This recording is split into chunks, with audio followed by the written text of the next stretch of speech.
Okay, you're going to need your chapstick, whichever one you're using, some chalk, some threads, some needles, and some felt, and of course a pair of scissors to cut all of this with.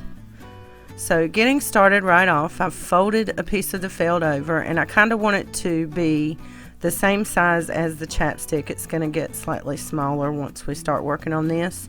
So yep, I'm happy with that. I'm just going to cut down the width a little bit just to make it a little tighter. And I'm going to fold over those top edges to the outside and start doing a blanket stitch. And that's just a stitch where you make sure with every stitch you put the thread behind it so that it crosses over to the next stitch, if that makes sense. So I'm going to do that down both sides with that top part folded down about 2/3 of an inch.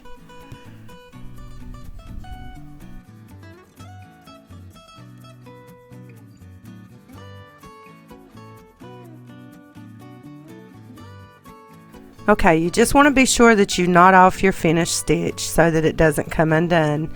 And that's just a simple looping method that, make sure that there's a knot in there. And once I'm done, I'm going to make sure this fits.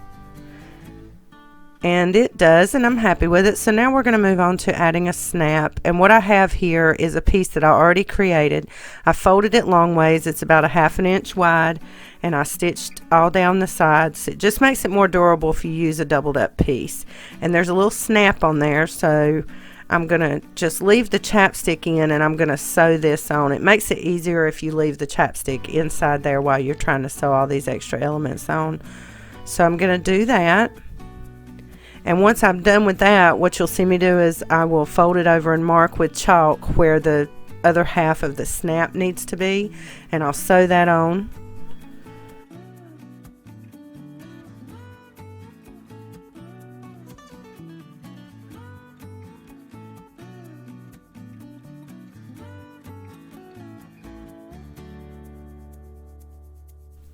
For this one, I couldn't really leave the chapstick in there while I was sewing it on, just because of the placement of it, and it was really hard for me to see. So I know you guys are having a hard time seeing the snap, but I do promise that it's there. So I'm just going to make sure it's secure, doing 2 or 3 loops in each hole of that snap to make sure it's not going to go anywhere, and then we will move on to the next element.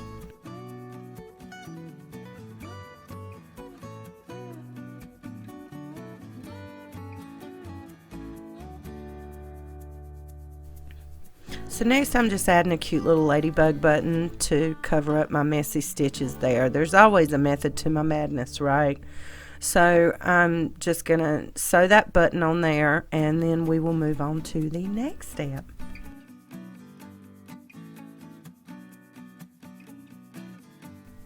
Alright, I have another loop here that I created, and you can see I left the thread in at the end. I didn't knot it off quite yet so that I could just go ahead and add it straight to the side of this. And this is going to be a loop that I'm going to place a keychain on, and I'm just putting stitches in just to make sure that it's nice and secure on there. I'm not really doing any type of stitch, it's just a regular straight stitch. So I'm going to make sure it's good and secure, and then for this one I'm going to add a little daisy button over that. And then you'll see at the end here I'll add a key ring, and it will be ready for Twisty to take with her, and hopefully she won't lose this chapstick this time.